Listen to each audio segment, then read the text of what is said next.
Kenapa Tuhan menginginkan Anda keluar? Keluarlah engkau dari Babel. Amin.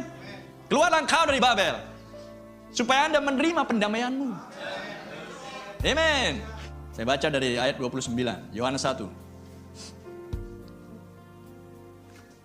Pada keesokan harinya, Yohanes melihat Yesus datang kepadanya dan ia berkata, "Lihatlah anak domba Allah yang menghapus dosa dunia." Amin. Siapakah yang dimaksudkan? Yesus Kristus, sang anak domba itu. Dan dia bukan anak domba binatang, dialah anak domba Allah. Haleluya. Dialah yang akan menjadi korban penghapus dosa di masa tersebut. Dan Yohanes mengenali oknum yang di depan dia.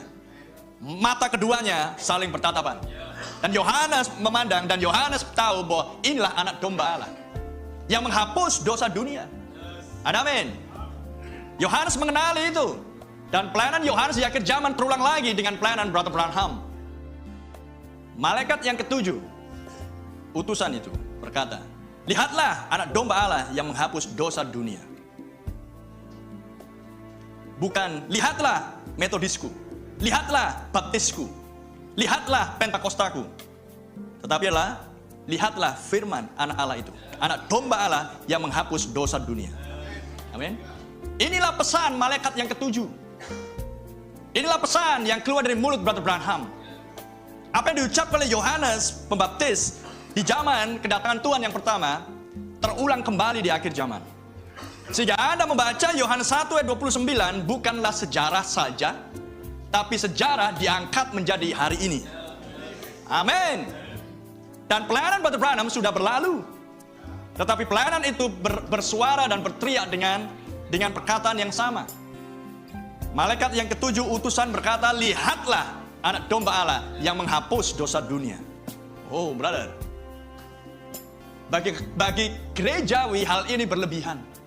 Karena konsep gerejawi, seseorang menerima Yesus Kristus sebagai Tuhan dan Juru Selamatnya, maka berarti dia sudah diampuni dosanya. Paham? Apakah benar demikian? Di satu sisi benar, di sisi yang lain tidak benar. Anda bisa melihat pesan dari malaikat yang ketujuh utusan berkata, "Lihatlah anak domba Allah yang menghapus dosa dunia." Haleluya. Karena bagi orang gerejawi menerima Yesus berarti dia sudah diampuni dosanya. Berarti dengan kata lain, dia bukan orang berdosa. Pikiran dia. Paham? Hal yang sama ketika Yohanes Pembaptis berteriak, "Lihatlah anak domba Allah yang menghapus dosa dunia." Bagi orang Farisi dan Saduki, mereka sudah aman-aman.